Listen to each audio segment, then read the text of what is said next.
Stop tolerating what God never asked you to carry. Let that sentence come softly at first, because some truths do not arrive with thunder. Some arrive like a hand placed gently over a trembling heart. They do not shame you. They do not accuse you. They simply wake you. And perhaps you have needed waking for a long time, not because you are weak, not because you are foolish, but because you have spent so many years calling endurance love that you forgot what dignity sounds like. You were not created to disappear inside someone else's comfort. You were not formed by the breath of God, so your voice could be swallowed, your peace traded, your worth negotiated, and your heart trained to accept crumbs as though they were covenant. You were made in the image of God. That means there is a sacred weight to your life. There is a holy value placed upon you before anyone approved of you, needed you, praised you, used you, ignored you, or misunderstood you. And yet, somewhere along the way, many women learn a different lesson. They learn to be easy. They learn to be quiet. They learn to adjust before asking. They learn to apologize before speaking. They learn to read the room before reading their own hearts. They learn that love is something earned through patience, usefulness, silence, and emotional endurance. They are praised for being strong, but no one asks how often that strength feels like slow breaking. Beloved, suffering is not automatically holiness. There is a kind of suffering that comes from obedience, from faithfulness, from standing with truth in a broken world.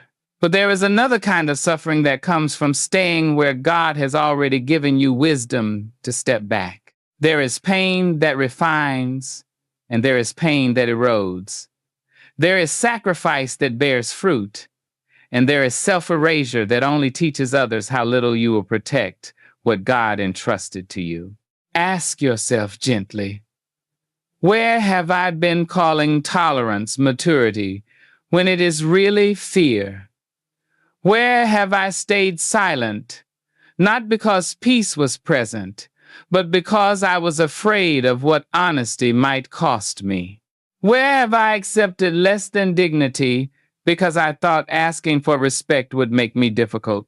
These are not easy questions. They may uncover old wounds inside you, wounds where you laughed to keep from crying, wounds where you said, "It is not that bad," while your heart kept careful record of every wound. Rooms where you stayed because loneliness felt more frightening than disrespect. Rooms where you bent so many times that standing upright began to feel like rebellion. But the Lord is not afraid of those rooms. He enters them with truth and mercy. He does not come to condemn the woman who endured. He comes to rescue the woman who thought endurance was her only choice. Fear is often the architect behind the life that keeps us small. Fear says, if you speak, you will lose them. Fear says, if you say no, they will call you selfish. Fear says, if you ask for more, you will be too much. Fear says, be grateful, even when gratitude is being used to silence your pain.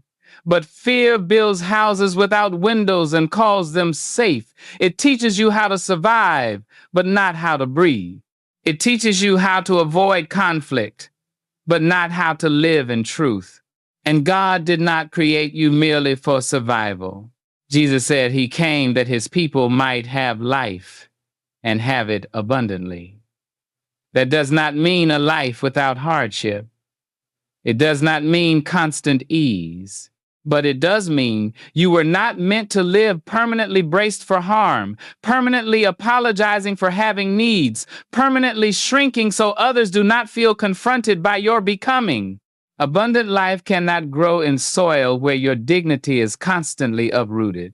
You deserve relationships where your truth is not treated as an inconvenience. You deserve conversations where your voice is not punished. You deserve love that does not arrive with hidden conditions attached. You deserve rest without guilt, laughter without permission, and peace that does not require you to betray yourself first. But receiving that truth may feel difficult if you were trained to tolerate. Maybe you watched someone you loved endure quietly and you called it strength. Maybe your tenderness was met with harshness, so you learned to protect yourself by expecting less.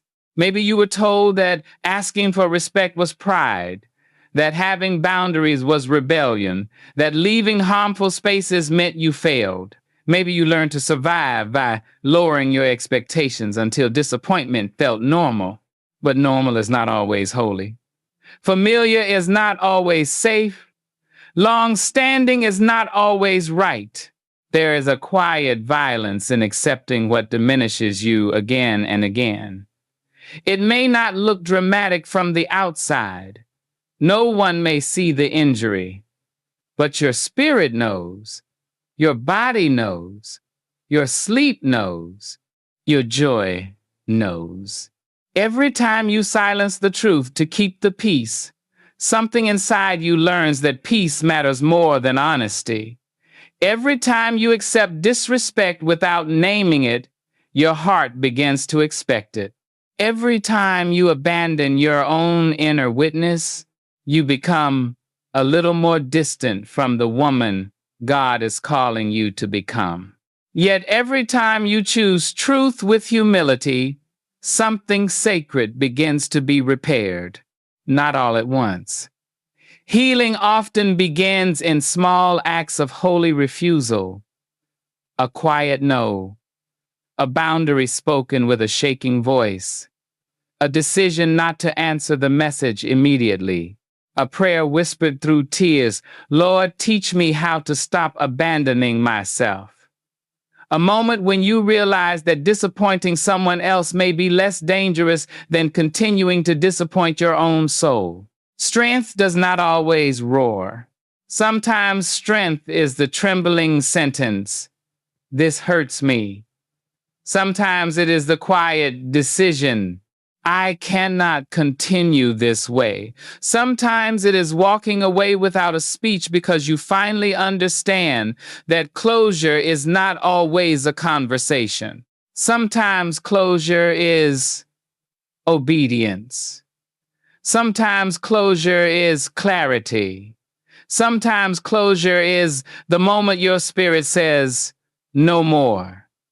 And this time, by God's grace, you believe it. Beloved, you are allowed to change your mind. You are allowed to outgrow rooms that once held you. You are allowed to stop fitting into roles that required you to become smaller than your calling.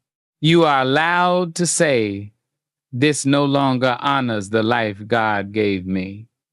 You are allowed to choose peace, not as escape, but as stewardship. The world may not applaud your awakening. People who benefited from your silence may call your growth difficult. They may say you have changed. They may treat your boundary like betrayal. But if the old version of you was easier to control, easier to drain, easier to overlook, then perhaps changing is not the problem. Perhaps changing is the mercy. Stop tolerating what you do not deserve. Not because you are angry, but because you are awakening. Not because you hate, but because you finally understand that love without dignity becomes bondage. Not because you believe you are better than others, but because you believe the life God entrusted to you is worth guarding. Your life is listening. Teach it truth. The original source says disrespect grows where boundaries are absent, because behavior often follows the paths that are left open. And beloved, that truth can feel uncomfortable because it asks us to look not only at what others have done, but at what we have learned to allow in the name of keeping peace. This is not blame. Let that be clear. This is not a message meant to shame the woman who has endured too much. You may have stayed silent because silence once kept you safe. You may have laughed off insults because you did not know how to name the wound. You may have said yes when your whole body was saying no because you feared losing love, approval, belonging, or security. God sees the story behind your silence. He knows why you learned to survive that way. But survival patterns can become prisons when the season changes. There comes a time when the Lord begins to show you that what once protected you is now diminishing you. The quietness that kept you from conflict may now be keeping you from truth. The flexibility that helped you adapt may now be making room for disrespect. The patience that once looked noble may now be teaching your heart to expect less than love. Disrespect does not always arrive as cruelty. Sometimes it arrives as a joke that stings, a tone you keep excusing, a request that feels heavy but familiar, a dismissal you swallow because you do not want to seem dramatic. A person who interrupts you again and again until your voice begins to feel optional. One moment alone may seem small, but repeated moments become a pattern. And a pattern, if never interrupted, becomes an atmosphere. Ask yourself gently, what have I been minimizing because it did not look serious enough to confront? What have I laughed off while my spirit quietly kept the wound? Where have I called something not that bad because admitting the truth would require a decision? Boundaries are the language through which self-respect becomes visible. Without boundaries, people are left to guess how to treat you, and many will guess according to their own comfort. Not always because they are evil. Sometimes because people naturally move toward what is convenient unless love, humility, and wisdom teach them otherwise. When no line is drawn, some will step into places they were never meant to occupy. They will take more time than you can give, ask for more energy than you can spare, speak with less care than your dignity deserves, and assume your silence means permission. But silence is not always consent. Sometimes silence is fear. Sometimes it is exhaustion. Sometimes it is trauma. Sometimes it is the voice that never learned it was allowed to speak. And this is why healing requires you to learn a new language, the language of clear, humble, steady limits. A boundary is not a weapon. It is not revenge. It is not an announcement that you no longer care. A boundary says, this is where I end and you begin. It says, this is what I can give and this is what I cannot. It says, if this pattern continues, I will need to respond differently. It says, I value this connection, but I will not remain present in a way that destroys my peace. That is not cruelty, that is clarity. Many women fear boundaries because they were taught that love should have no limits. But even God's love, holy and perfect as it is, does not remove truth. God loves deeply, yet he still calls sin, sin. He is merciful, yet he is not manipulated. He is patient, yet he is not unclear. His love is not weak, confused, or self-erasing. If we are learning love from him, then our love must also include truth. Love without truth becomes enabling. And boundaries are one way truth protects love from becoming bondage. But when you begin to set boundaries, the ground may shake. Not because you are doing something wrong, but because the old pattern is being interrupted. The people who benefited from your lack of limits may suddenly call you difficult. They may say you have changed. They may accuse you of being cold, selfish, prideful, or unkind. They may act wounded by the very boundary that only exists because their behavior kept wounding you. Do not be surprised when your healing disrupts unhealthy comfort. Growth often feels like betrayal to those invested in your compliance. They may not miss your heart as much as they miss your availability. They may not be grieving connection as much as they are grieving access. That distinction may hurt, but it will also set you free. You do not need to make your boundary sound small so others can digest it. You do not need to apologize for needing respect. You do not need to over-explain every limit until it becomes negotiable. A boundary held with calm certainty teaches your own heart that your words mean something. Consistency is where boundaries gain strength. If you say no once and yes the next time under pressure, people learn where to push. If you state a limit but abandon it the moment guilt arrives, guilt becomes the ruler of your life. If you explain your boundary but never act when it is crossed, the boundary becomes a suggestion instead of a structure. This does not mean you will do it perfectly. You may stumble. You may over-explain. You may retreat and try again. But every time you return to clarity, the muscle of self-respect grows stronger. Beloved, your boundary does not have to be loud to be real. It can be calm. It can be brief. It can be simple. I am not available for this conversation. Please do not speak to me that way. I need time to think before I answer. If this continues, I will step away. I love you, but I cannot keep participating in this pattern. Some people will respect that. Some will reveal why the boundary was necessary. Either way, you will learn the truth. And as you learn, remember this. Boundaries are not just about other people. They are also about how you treat yourself.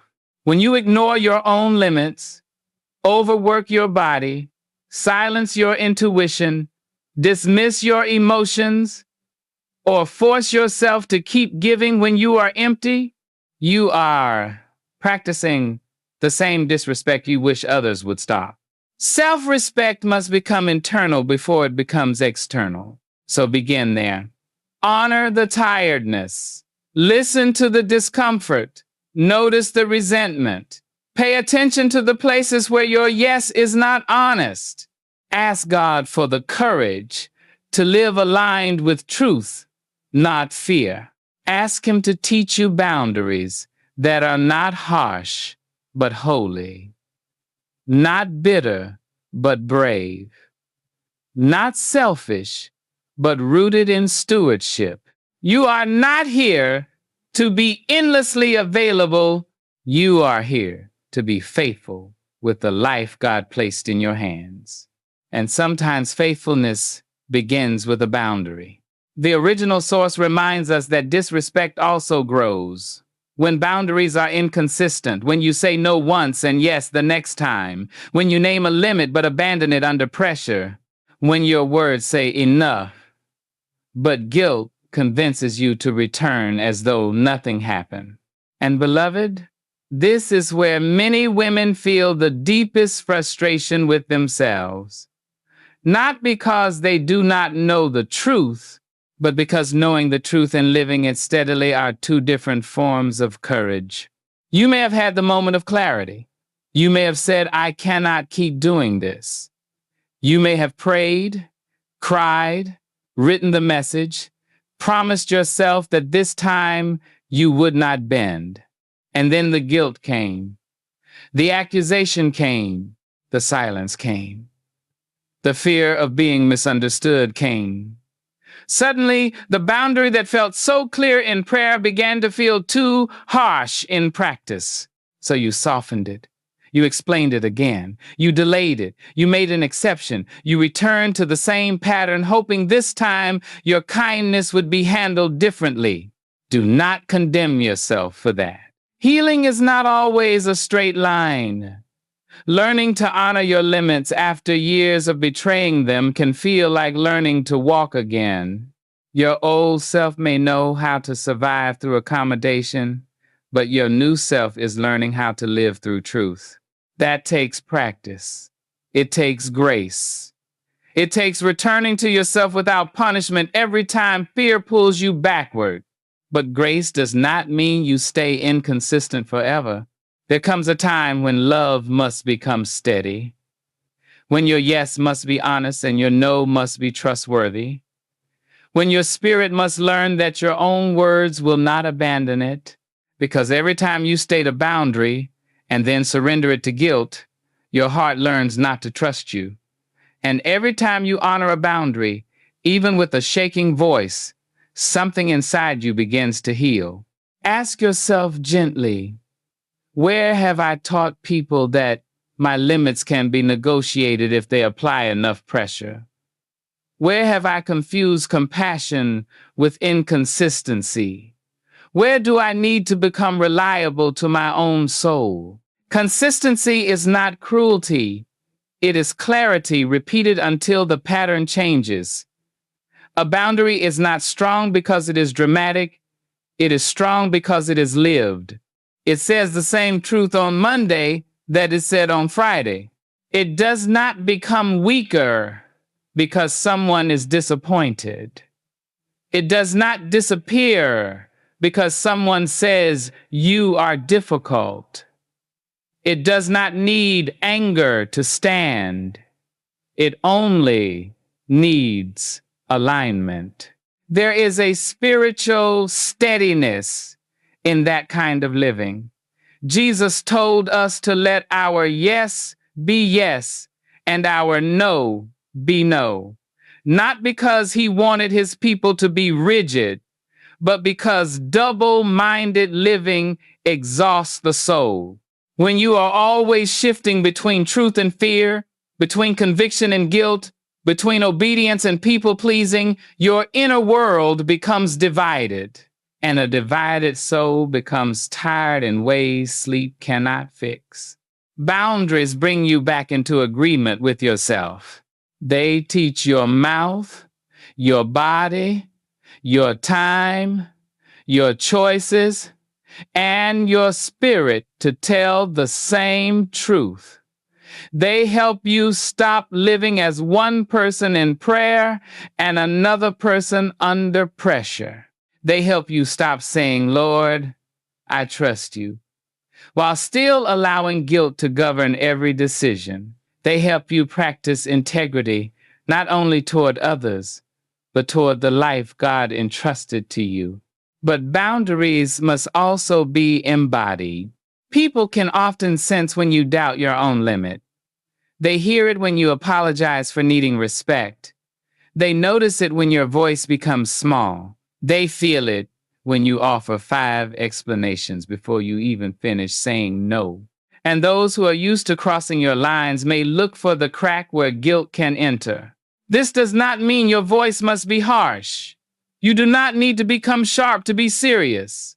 Calm can carry authority. Gentleness can carry strength. A soft voice can still be firm when the heart behind it is settled. The goal is not to intimidate. The goal is to stand. There is a difference between pleading and presence. Pleading says, please understand so I can feel allowed to protect myself. Presence says, I have already brought this before God, and I will walk in the wisdom He has given me. Pleading waits for permission. Presence moves with peace. Pleading over-explains. Presence speaks simply and lives consistently. Beloved, your boundary does not become more loving because it is longer.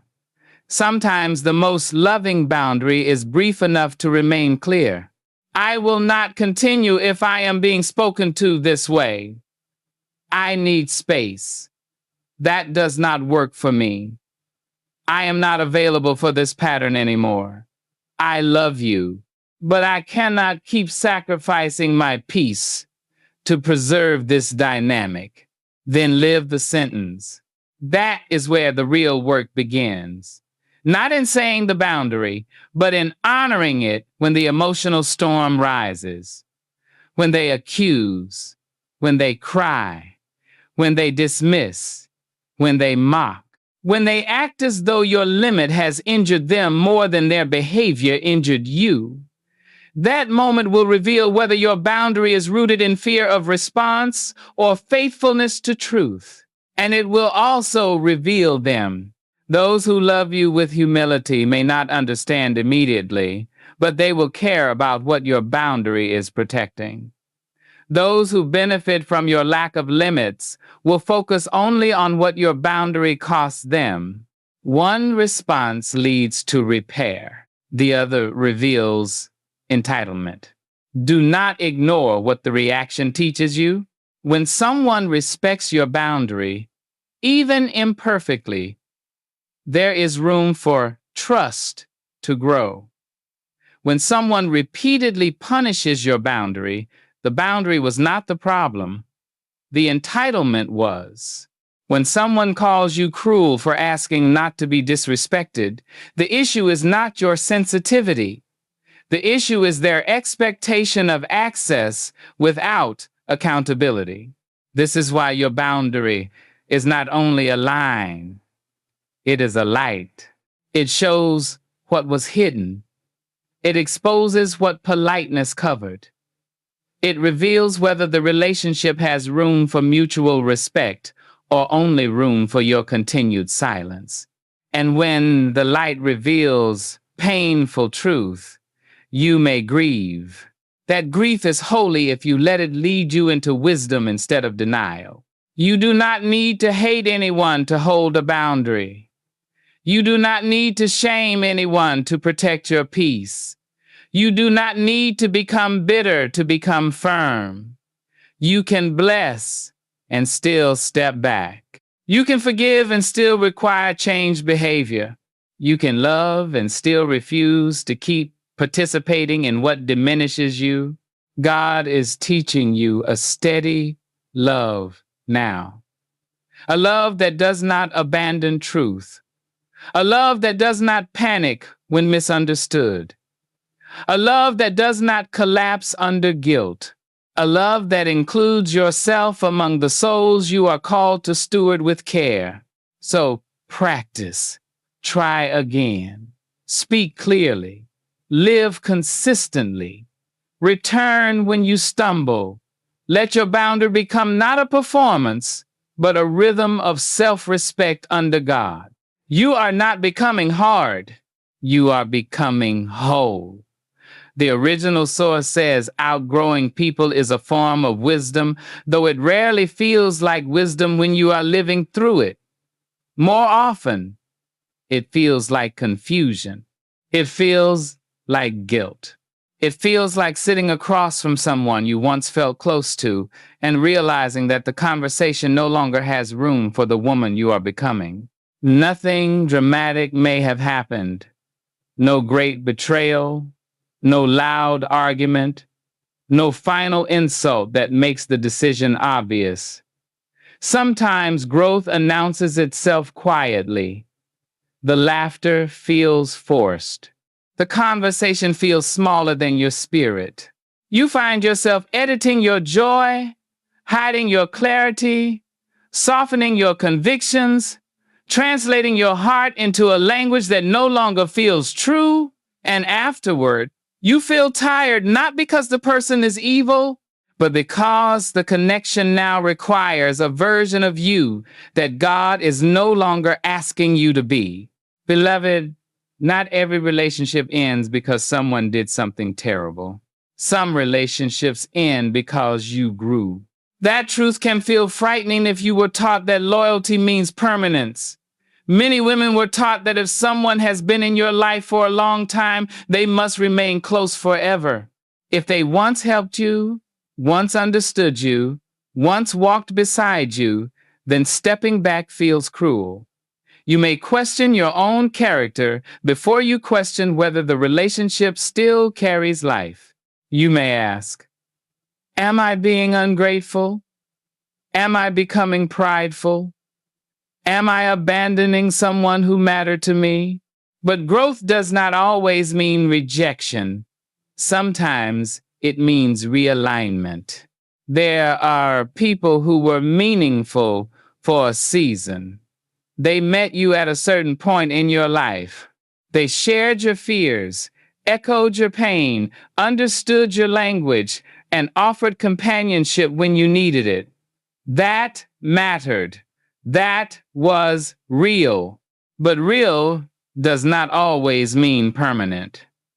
A relationship can be a gift for one season and a burden in another if both people are no longer moving in the same direction. Ask yourself gently, am I staying connected because there is still mutual life here, or because history has made me feel obligated? Am I free to grow in this relationship, or must I keep performing an older version of myself to remain accepted? Do I feel seen here, or only remembered? That last question matters. Some people do not relate to who you are now. They relate to who you were when they had access to your uncertainty. They remember the woman who said yes too quickly, who doubted herself, who needed their approval, who tolerated conversations that left her smaller. When you begin to stand taller, they may not know how to meet you. They may keep calling you back to the old room, the old role, the old wound, because that is where they knew how to manage you. But God is not obligated to keep you in places that only understand your former captivity. Outgrowing people does not mean you believe you are better than them. It means the shape of your becoming no longer fits the shape of that connection. It means the Holy Spirit may be teaching you new values, new boundaries, new peace, new discernment, and the relationship may not have space for those things. It means you can honor what was without pretending it still is. There is grief in that. You may grieve the ease that once existed. You may grieve inside jokes, shared memories, long conversations, old comfort. You may grieve the future you assumed would continue. You may miss them and still know that closeness now costs too much of your authenticity. Do not shame yourself for that grief. Wisdom does not require numbness. You can cry and still be clear. You can love and still release. You can bless the past without dragging it into your future. Jesus himself lived with holy discernment about relationships. He loved the crowd, taught the crowd, fed the crowd, and had compassion on the crowd. But he did not give the same access to everyone. There were the multitudes, the 70, the 12, and the inner circle. Even within love, there was discernment. Even within compassion, there were levels of access. That is not rejection. That is wisdom. You are allowed to have levels of access too. Not everyone who knows your name gets to know your wounds. Not everyone who shared your past gets to shape your future. Not everyone who once walked with you is assigned to walk with you into the next chapter. Some people can remain loved at a distance. Some can remain honored in memory. Some can remain part of your story without remaining part of your daily life. This is not failure. This is maturity, but be careful. Outgrowing people should not become an excuse for pride, avoidance, or emotional laziness. Christian wisdom does not discard people casually. It does not run from every difficult conversation. It does not call everyone toxic simply because they challenge you.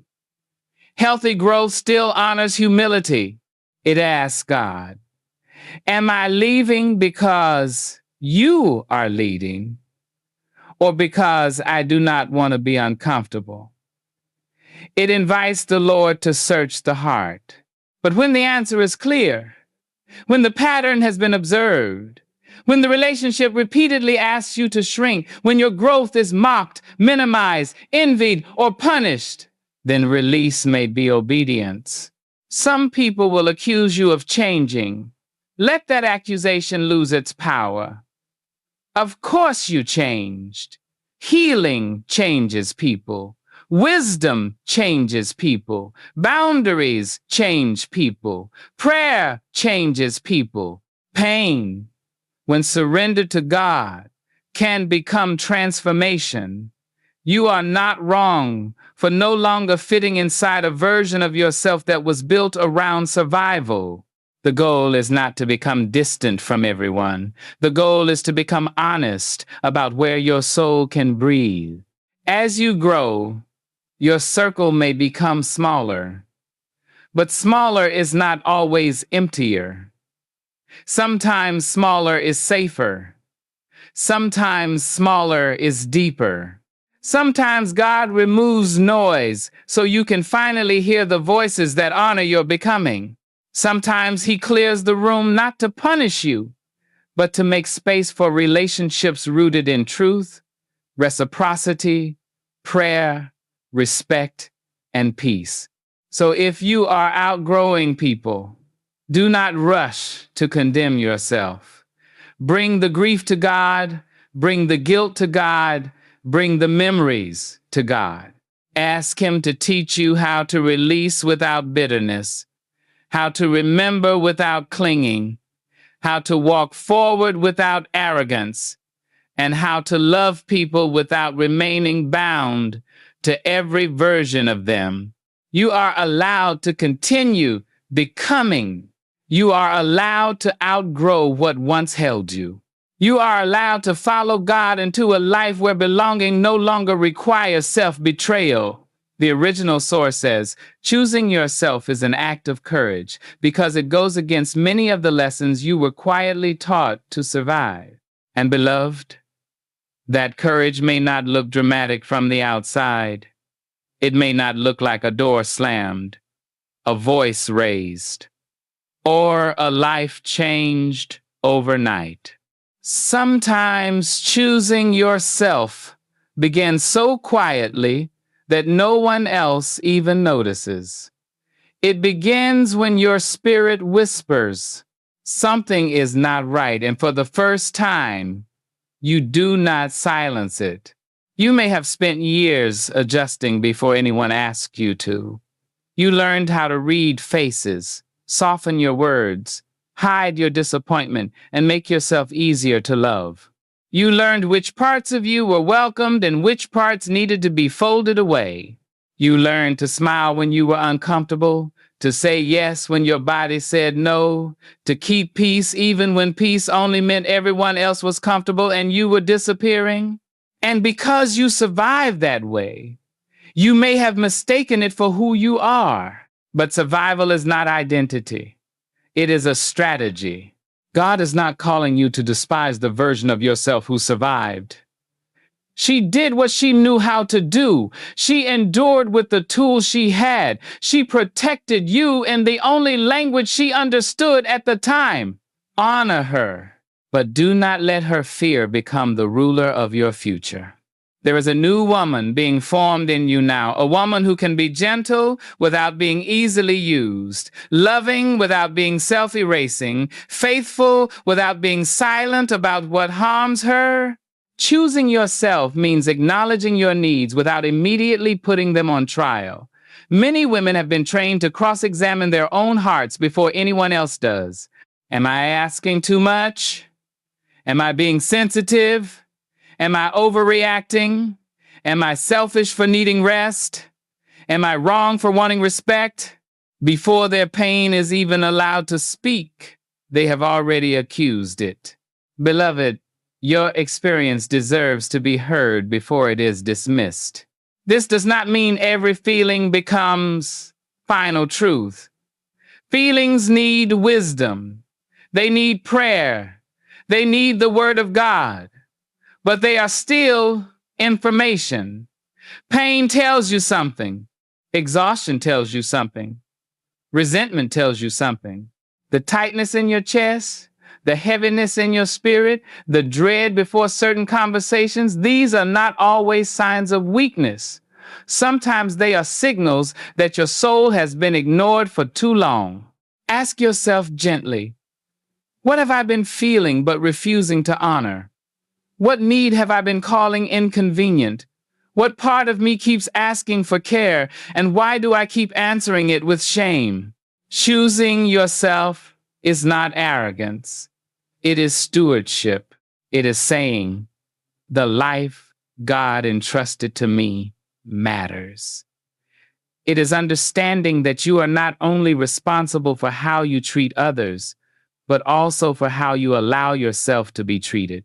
It is learning that love for your neighbor was never meant to require hatred toward yourself. The command says to love your neighbor as yourself, not instead of yourself. But choosing yourself will often bring guilt at first. Guilt may rise when you rest.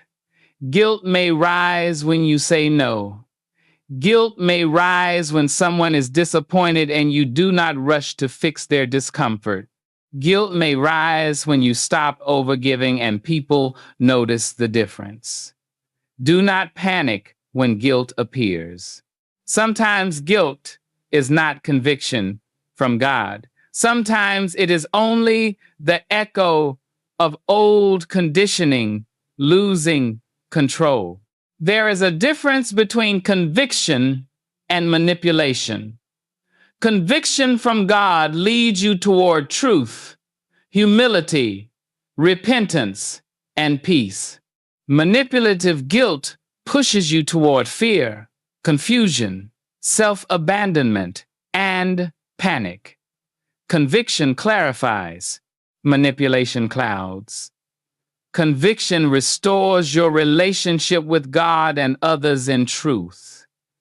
Manipulation drags you back into patterns that keep you small. So when guilt speaks, do not obey it immediately. Bring it into prayer. Ask, Lord, is this guilt revealing sin, or is it revealing an old fear? Am I being corrected by your Spirit, or controlled by someone else's expectations? That question can save your life from cycles of false responsibility.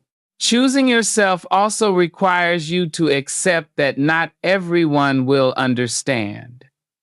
Some people may call you selfish when you stop being endlessly available. Some may say you changed when you stopped tolerating what once drained you. Some may act as though your boundary is an injury, even though it only exists because their behavior kept injuring you. The temptation will be to explain until they approve. But beloved, being understood by everyone is not the price of obedience. You can be misunderstood and still be walking in wisdom. Jesus was misunderstood. His motives were questioned. His compassion was criticized. His boundaries offended people who wanted access on their own terms. Yet he remained surrendered to the Father, not enslaved to public interpretation. If your life is going to heal, you must stop making everyone's opinion the court of final judgment over your choices. Choosing yourself may feel lonely at first. That loneliness is real. When you stop performing, some relationships lose their shape. When you stop overgiving, some people step back. When you stop being the easiest person in the room to drain, the room may feel emptier, but loneliness born from truth is less damaging than connection built on self-betrayal. Let God meet you in that lonely place. Let Him remind you that empty space is not always punishment. Sometimes it is preparation. Sometimes He clears the room so you can hear your own voice again. Sometimes He removes noise so you can recognize peace. Sometimes He lets certain connections loosen so your hands are free to receive what is healthier, deeper, and more aligned with the woman He is forming. Choosing yourself does not mean disregarding others. It means you no longer abandon yourself in the process of caring for them. It means your giving becomes cleaner because it is no longer fueled by fear. It means your yes becomes more honest because your no is finally allowed to exist. It means you can love people without making your own soul the sacrifice on every altar. There is tenderness in this courage. You are not becoming hard. You are becoming truthful. You are not becoming cold. You are becoming clear. You are not rejecting love. You are rejecting the counterfeit love that requires your disappearance. So begin today in one small place. Tell the truth to yourself. Rest without earning it. Say no without writing a whole apology. Admit what hurts. Notice what drains you. Let your body speak. Let your spirit breathe. Let God teach you how to become trustworthy to your own heart. Choosing yourself is not a rebellion against love. It is a return to the dignity God gave you before fear taught you to settle for less. The original source says choosing yourself often means moving with guilt before the guilt disappears, because when you have been conditioned to put yourself last, choosing yourself can feel like walking against gravity. And beloved, that is why you must not measure your obedience by how comfortable it feels at first. Some of the right decisions will tremble in your hand. You may know you need rest and still feel guilty for lying down. You may know a relationship is draining you and still feel responsible for the other person's feelings. You may know God is asking you to stop tolerating what diminishes you and still hear an old voice saying, "But what will they think? What if they leave? What if they say I changed? What if I disappoint them?" This is where courage becomes quiet and holy. Not the courage that feels fearless, but the courage that takes one step while fear is still speaking.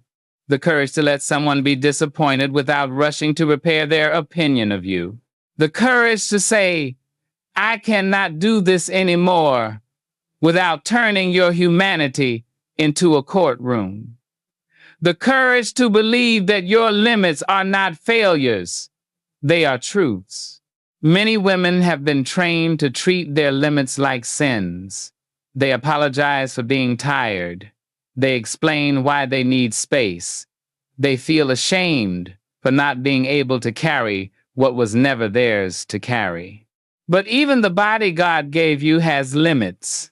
Even the mind needs quiet. Even the heart needs safety. Even the spirit needs stillness before the Lord. A limit is not an accusation against your love. It is a confession of your humanity. Ask yourself gently, where have I been ashamed of being human? Where have I expected myself to carry what only God can carry? Where have I mistaken exhaustion for faithfulness? There is humility in choosing yourself rightly. It is not pride that says, "I am too important for anyone." It is humility that says, "I am not God. I cannot save everyone. I cannot be endlessly available.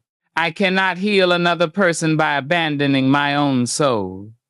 I must live within the grace given to me, not within the demands placed upon me."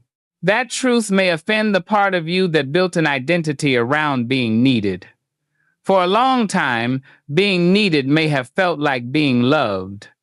If they came to you, you mattered. If they leaned on you, you had purpose.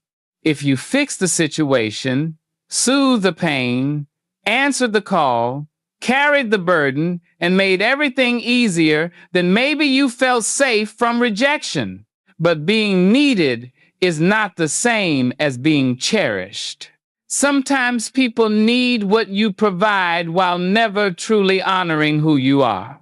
They need your listening, your labor, your emotional steadiness, your forgiveness, your time, your patience, but they do not pause to ask what all that giving is costing you. And if your worth is tied to being useful, you may keep giving long after love has stopped being mutual. God is gently breaking that false agreement. He is teaching you that your worth is not measured by your usefulness. You are not valuable only when you are solving, serving, producing, comforting, enduring, or making life easier for others. You are valuable because God made you, because Christ loved you, because your soul carries dignity that existed before anyone ever needed anything from you. Choosing yourself means learning to live from that truth. It means you stop rushing to prove you deserve space. You stop apologizing for needing peace.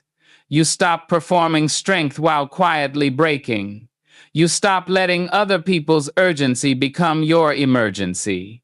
You stop building your life around the fear that if you are no longer endlessly available, you will no longer be loved. Beloved, love that disappears the moment you have a limit was never as safe as you hoped. This realization may grieve you. Let it. Some truths hurt before they heal. You may grieve the years you spent overextending. You may grieve the relationships that only worked when you were silent. You may grieve the version of yourself who thought love had to be earned through self-denial. But do not let grief turn into shame. That younger version of you was trying to survive. She did not know everything you know now. Honor her, but do not return to her prison. Now you are learning a new way, a slower way, a truer way. You are learning to listen before you agree, to pause before you answer, to pray before you rescue, to notice when your body tightens, to ask whether your yes is coming from love or fear, to admit when your soul has no more capacity, to let God be the savior while you remain his daughter. That is freedom. And freedom will require you to redefine success. Success is not being liked by everyone. It is not being constantly available. It is not maintaining every connection at the cost of your inner peace. Success may look like a smaller circle and a steadier heart. It may look like fewer obligations and more honest prayer. It may look like disappointing someone and still sleeping peacefully because you did not betray your spirit to keep their approval. Success may look like alignment. Alignment means your public life and inner life no longer contradict each other. It means the woman people see is not separated from the woman God hears crying in secret. It means your words, choices, boundaries, body, and spirit begin telling the same truth. It means you are no longer performing peace while living in resentment. This is not easy. You may slip back into old habits. You may say yes too quickly. You may over-explain again. You may let guilt pull you into something you had already decided to leave. When that happens, do not punish yourself. Return, repent where needed. Relearn. Strengthen the boundary. Healing is not proven by never falling into old patterns. Healing is proven by how faithfully you return to truth. God is patient with your becoming, so be patient too. Choose yourself today in one honest way. Not in selfishness, not in bitterness, not in pride, but in sacred stewardship. Eat when you are hungry. Rest when you are tired. Speak when truth requires it. Be silent when explanation would only drain you. Step back when your peace is being traded for approval. Let your life become a place where your soul is no longer treated like an afterthought. You are not too much. You are not asking for too much. You are learning to ask the right people, trust the right God, and honor the right truth. The original source says choosing yourself means allowing your values to guide you more than your fears. Because fear asks what you might lose, while courage asks what your soul might finally gain. And beloved, this is where the healing becomes deeper than a boundary, deeper than a no, deeper than walking away from one person or one situation. This is where God begins to rebuild the way you make decisions. For a long time, fear may have been your counselor. Fear told you what to say, when to be silent, how much to reveal, how little to ask for, how quickly to apologize, how carefully to move through rooms where love felt uncertain. Fear taught you to scan faces before speaking. Fear taught you to measure your worth by the temperature of someone else's mood. Fear taught you that safety meant becoming whatever the moment demanded. But fear is not a faithful shepherd. Fear can keep you alive, but it cannot make you whole. Fear can help you survive a storm, but it cannot teach you how to build a peaceful home. Fear can tell you how to avoid rejection, but it cannot show you how to live rooted in truth. At some point, if you want to heal, you must stop asking fear for permission to become the woman God is calling you to be. Ask yourself gently, what decisions have I made because I was afraid of losing approval? What truth have I silenced because I was afraid of being misunderstood? What part of my life has been built around avoiding disappointment rather than following peace? These questions may reveal how often you have chosen the smaller life because it felt safer. You may have stayed in places that drained you because leaving felt uncertain. You may have kept relationships close because distance felt cruel. You may have delayed joy because responsibility kept knocking. You may have postponed your healing because someone else's comfort always seemed more urgent. But your life is not meant to be a permanent reaction to other people's needs.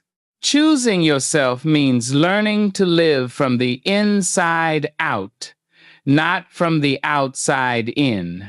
It means your decisions begin with prayer, truth, values, wisdom, and peace, rather than panic, guilt, pressure, and performance.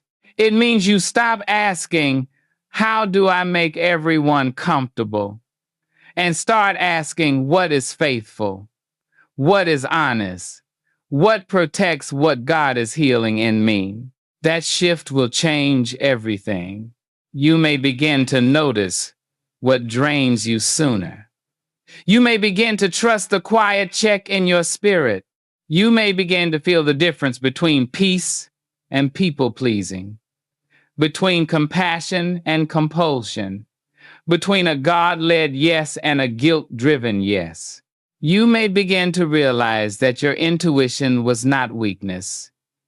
It was a signal you ignored because you were trained to doubt yourself.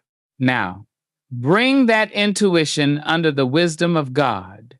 Do not let fear rule it. Do not let old wounds distort it, but do not silence it either. The Holy Spirit often teaches through a holy unease, through a quiet pause, through the inner knowing that something is not aligned. When your body tightens, when your spirit becomes heavy, when peace leaves and confusion takes its place, do not rush past it just to remain polite.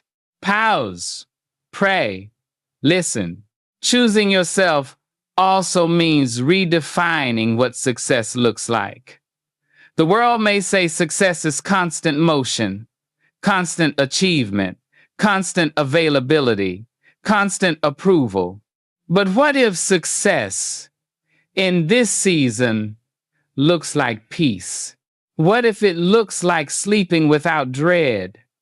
What if it looks like no longer rehearsing arguments in your head? What if it looks like one honest conversation, one protected evening, one boundary kept, one old pattern interrupted? What if success is not proving that you can endure more, but finally admitting that endurance is not always the assignment? Beloved, God is not impressed by the version of strength that slowly destroys you. He is not asking you to perform wellness while your soul collapses in secret. He does not measure your faith by how much disrespect you can absorb. He is forming a deeper strength in you, the strength to be truthful, to be still, to be discerning, to be gentle without surrendering your dignity. This kind of strength may not receive applause. Much of choosing yourself happens privately. No one may see the moment you choose rest instead of overextension. No one may praise you for not replying to a message that would have pulled you back into chaos. No one may celebrate the quiet decision to stop explaining yourself to people committed to misunderstanding you. But heaven sees the small obediences that restore your soul, and those small choices accumulate. Each time you honor your limit, courage grows. Each time you choose alignment over attachment, courage grows. Each time you stop performing for acceptance, courage grows. Each time you return to truth after slipping into old habits, courage grows. Over time, choosing yourself stops feeling like rebellion and starts feeling like peace. It stops feeling like selfishness and starts feeling like stewardship. It stops feeling like loss and starts feeling like coming home. Still, you may fear loneliness. That fear is understandable. When you stop tolerating what you do not deserve, some spaces may empty, some people may fall away, some conversations may become shorter, some invitations may stop coming, but do not confuse emptiness with abandonment. Sometimes God clears space before he fills it with something healthier. Sometimes the silence after old noise is not punishment. It is preparation. Loneliness born from truth is painful, but connection built on self-denial is more dangerous. Because in self-denying connection, you are not truly loved. You are managed. You are used. You are accepted only as long as you keep editing your soul. But when you choose yourself, you make room for relationships that can meet the real you, not the performed you, not the fearful you, not the endlessly agreeable you, but the woman who is learning to stand in God's truth with softness and strength. So let your values lead you. Let peace matter. Let honesty matter. Let dignity matter. Let obedience matter. Let your body matter. Let your calling matter. Let your relationship with God matter more than the approval of people who only affirm you when you are easy to control. You are allowed to become stable within yourself. You are allowed to live without constantly negotiating your worth. You are allowed to choose a light that does not require you to abandon the woman God is healing. And as you keep choosing truth, quietly, daily, faithfully, you will begin to feel it. Not the loud confidence of pride, but the steady confidence of a soul no longer at war with itself. The original source ends with a truth that feels simple, but takes a lifetime to fully believe. Choosing yourself is an act of courage because it asks you to trust that your needs matter, Your voice deserves space, and your inner world deserves the same care you offer everyone else. And beloved, this is where the message becomes more than advice. It becomes a holy invitation. Because God is not only healing what others did to you, He is healing what you learned to do to yourself. He is healing the habit of dismissing your own pain before anyone else gets the chance. He is healing the reflex to make yourself smaller in every room. He is healing the belief that your value rises when you endure more, give more, tolerate more, and need less. He is healing the old agreement that said love must be purchased with silence. You do not have to live by that agreement anymore. There is a life beyond constant self-denial. There is a peace beyond being easy to use. There is a dignity beyond being praised for how much you can carry without complaint. There's a version of you who does not wake up bracing for disappointment, does not enter conversations already preparing to apologize, does not measure her worth by how little trouble she causes. That woman is not imaginary. She is being formed in you, but becoming her will require daily courage. Not just one dramatic decision, not just one boundary, not just one goodbye. It will require the quiet courage to choose yourself in ordinary moments, to rest when guilt calls you lazy, to say no when fear calls you selfish, to speak honestly when old shame tells you your truth is too much, to stop returning to places that require you to betray your peace in order to belong. Ask yourself gently, what would my life look like if I stopped treating my needs as interruptions? What would change if I believed my peace mattered before I was completely exhausted? What would I stop tolerating if I truly trusted that God did not create me for constant self-abandonment? These questions may open grief. Let them. You may grieve the years you spent asking the wrong people to value you. You may grieve the rooms where you perform calm while quietly breaking. You may grieve the version of yourself who thought love meant staying available no matter how much it hurt. You may grieve the relationships that cannot survive your healing because they were built on your silence. But grief is not a command to go backward. Grief is a witness that something mattered. Let it speak, but do not let it rule. Let it soften you, but do not let it chain you. Let it remind you that you loved sincerely, hoped deeply, endured bravely, and then let wisdom lead you into a future where sincerity no longer requires self-erasure. Choosing yourself does not mean you stop loving. It means your love becomes truthful. It means you stop confusing compassion with endless access. It means you stop calling disrespect patience. It means you stop using spirituality to justify staying in places where your soul is being slowly diminished. God is not honored by the destruction of what He entrusted to you. Your body is entrusted to you. Your mind is entrusted to you. Your energy is entrusted to you. Your calling is entrusted to you. Your peace, your time, your voice, your tenderness, your discernment, these are not small things. They are part of the life God gave you to steward.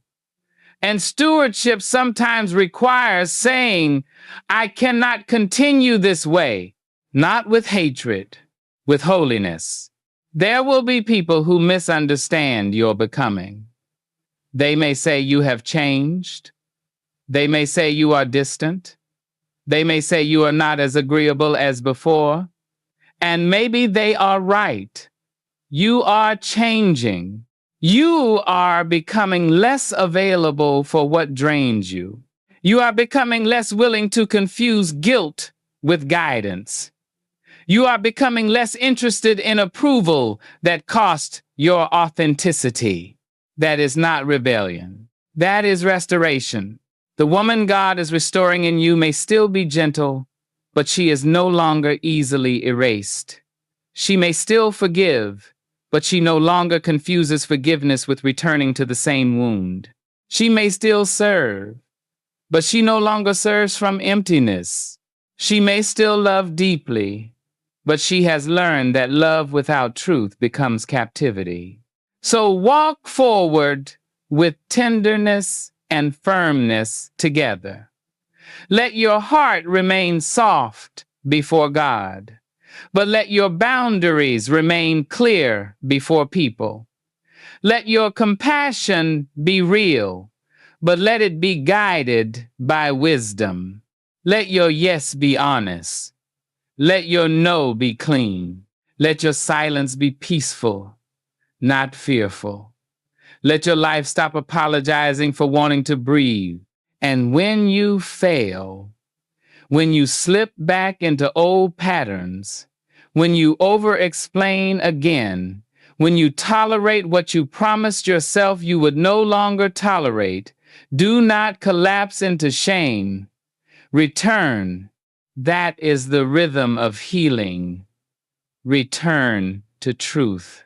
Return to prayer. Return to the boundary. Return to the God who is patient with your becoming. You are not late. You are awakening. One day, you will realize that stopping tolerance was not the moment you became hard. It was the moment you became honest. It was not the moment you became selfish.